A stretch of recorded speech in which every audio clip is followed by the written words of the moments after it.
In this video, we will discuss the concept of Euler Line Orthocenter and the 9-point circle. As a starting point, let us first prove the following result. If the circumcenter and the centroid of a triangle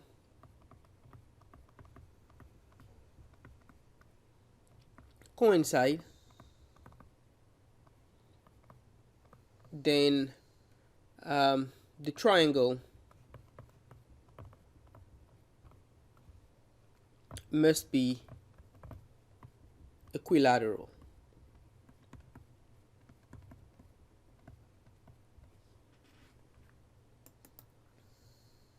So let G be the centroid and of a triangle ABC, and let X be the midpoint of side BC.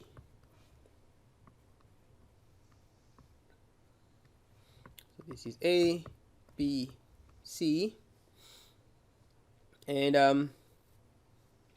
let's see, X is somewhere here, and let's say G is there. All right. So since G is also the circumcenter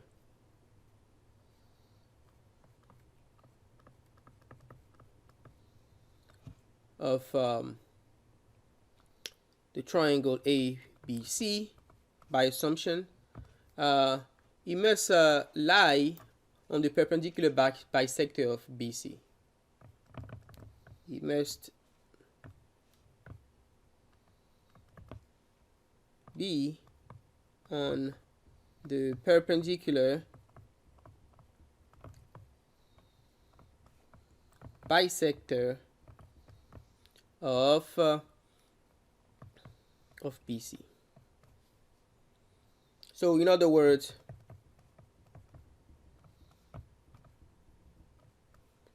GX is perpendicular to BC, and A is equidistant from B and C. What that means is that AB must be equal to AC.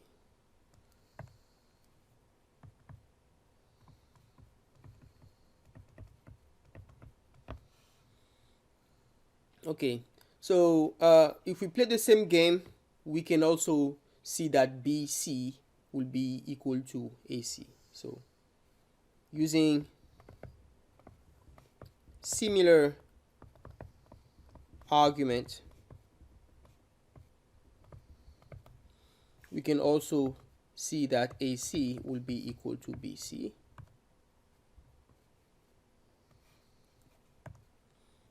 So this means that all three sides of ABC are equal to each other. So therefore, triangle ABC is an equilateral triangle.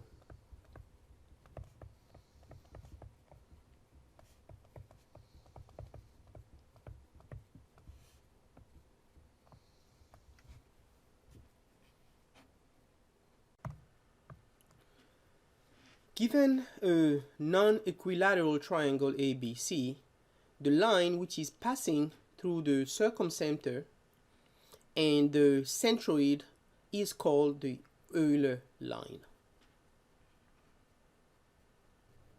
Let us consider the following triangle ABC. Now we will draw some points. Notice that this red line here is a bisector, right? Is a right bisector of side BC. This is a right bisector of side AB,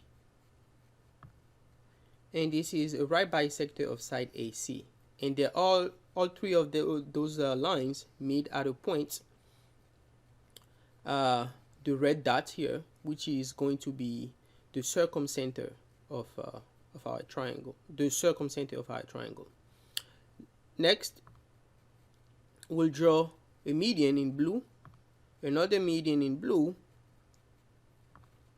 and then the third median, which is meeting at a point in blue there, which is a point which we call G. G will be the centroid of the triangle. All right, so the green line, which is passing through the centroid and the circumcenter, is indeed this line here, is the Euler line for the triangle. The three altitudes of a triangle meet at a point which is called the orthocenter of the triangle. All right, so let's consider the following triangle ABC. And here's an altitude, which is a line passing through the vertex A and is perpendicular to side BC. Another altitude, which is passing through the vertex B and is perpendicular to side AC. And finally, the third altitude is passing through C and is perpendicular to side AB. And they all meet at this blue dot, which is the orthocenter, and is often denoted H. Assume that triangle ABC is not an equilateral triangle, and let G be the centroid of the triangle ABC, and let O be the circumcenter of the triangle ABC. Now, let us pick a point H, which is on the Euler line, GO, that is the line which is passing through the centroid and the circumcenter, that lies opposite side of G from O, such that the distance between H and G is twice of that of the distance between O and G. Then this point H must be the orthocenter of the triangle. In other words, the three altitudes of the triangle ABC must pass through the point H. Let's illustrate this concept. So suppose we consider the triangle ABC. Let this be the centroid, the circumcenter of the triangle ABC, and G is the centroid. Now we consider the Euler line OG, and we pick a point H so that HG is precisely twice OG. Then H must be the orthocenter of the triangle. In other words, the three altitudes of our triangle must pass through the point H. Okay, let us now proceed to prove this result. So let M be the midpoint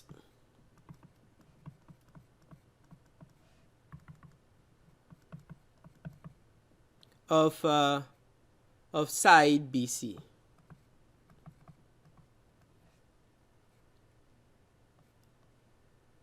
So let's say we have something like this.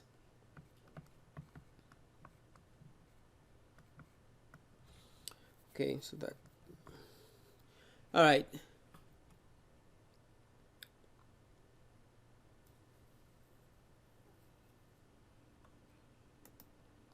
Now suppose that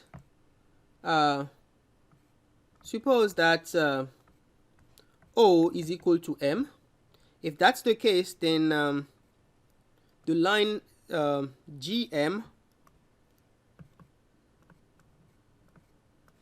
must be the Euler line.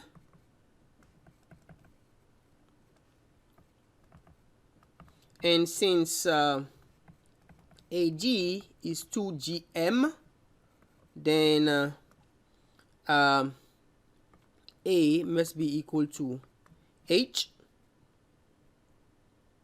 And in that case,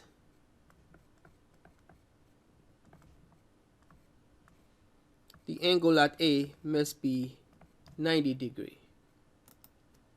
Now notice that the reason why AG is 2GM is because G is the centroid of the triangle ABC, right? So if we get now that AG is equal to 2GM, then A and H must coincide, and of course this means that the angle at A is right, and there's really nothing to prove here.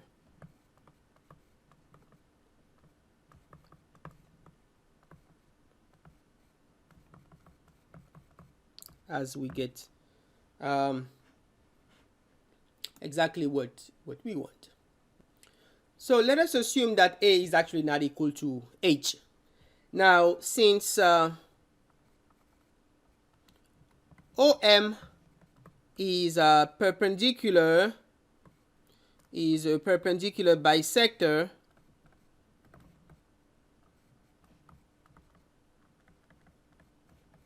of BC, our proof will be done if we can show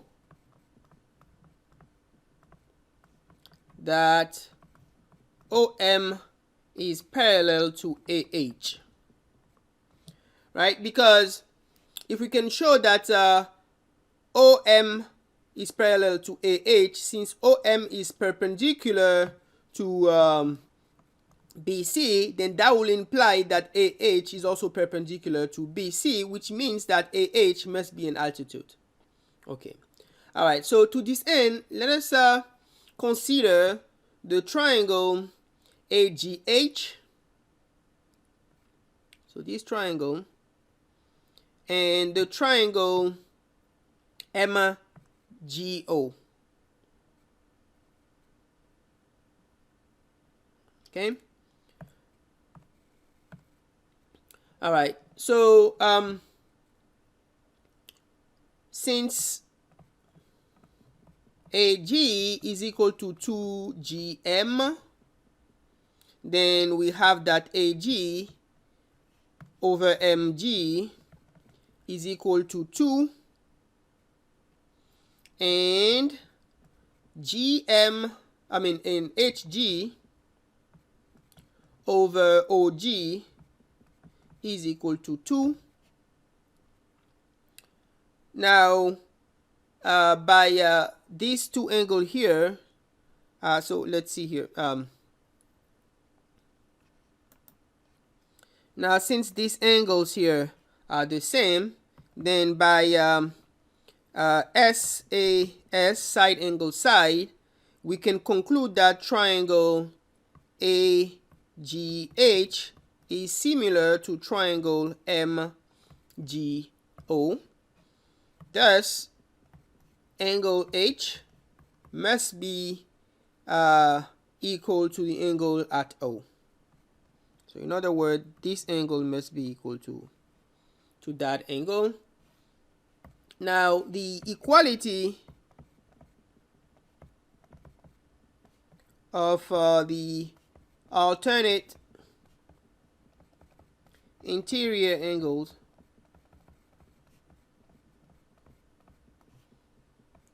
of line AH and OM with transversal AM forces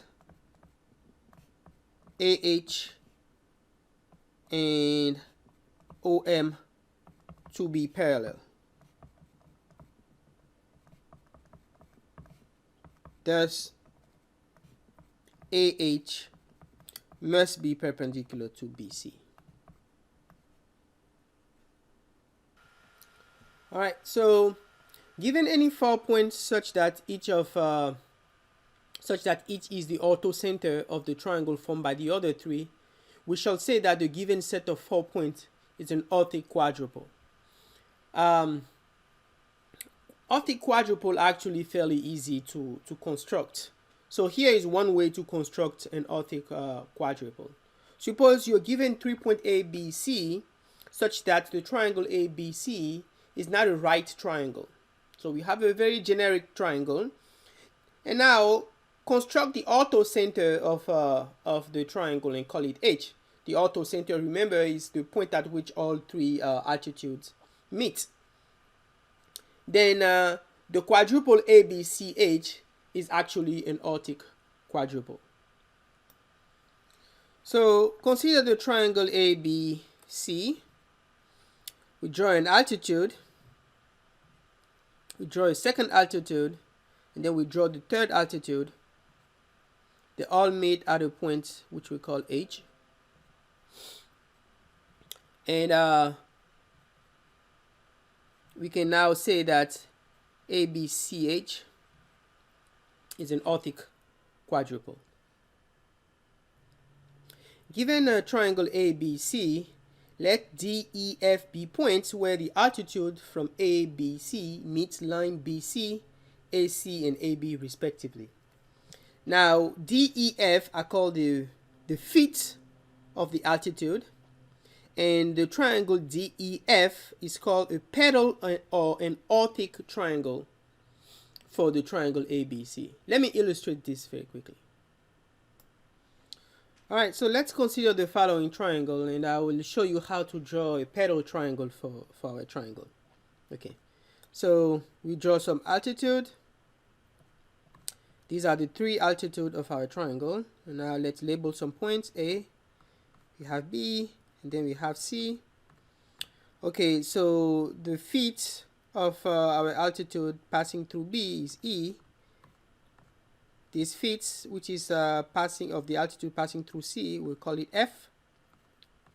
And the third feet is D. Okay, so this triangle here that you see in blue is a pedal triangle for the triangle ABC. Now let's consider a triangle ABC with a pedal triangle FDE, and we will now draw the circumcircle of the pedal triangle. And this circumcircle is going to create some points for us here. The first point is meeting, this is at the intersection of the circumcircle and the segment line AD, call it X. The next point is at the intersection of the circumcircle of the pedal triangle and BE, in the altitude BE. And then we look at the intersection of the altitude FC and the circumcircle. Then they'll meet at a point called D. Now, interestingly, it is known that the circumcircle of the pedal triangle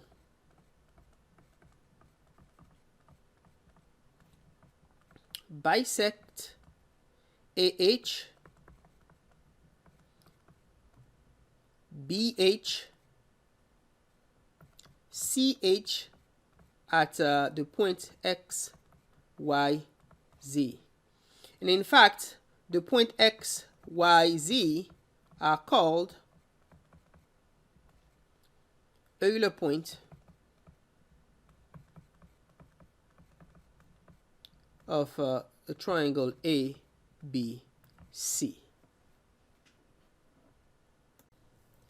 The following is a very remarkable result called the 9-point circle theorem. It is stated as follows. Given any triangle, all of the following points lie on a common circle. The 3 feet of the altitude, let me highlight them here. This F, E, F, and D. The 3 midpoints of the side R, P, and Q, and the 3 Euler points X, Y, and Z. So it turns out that if you give me any triangle, all of these 9 points will fall on a unique circle called the 9-point circle.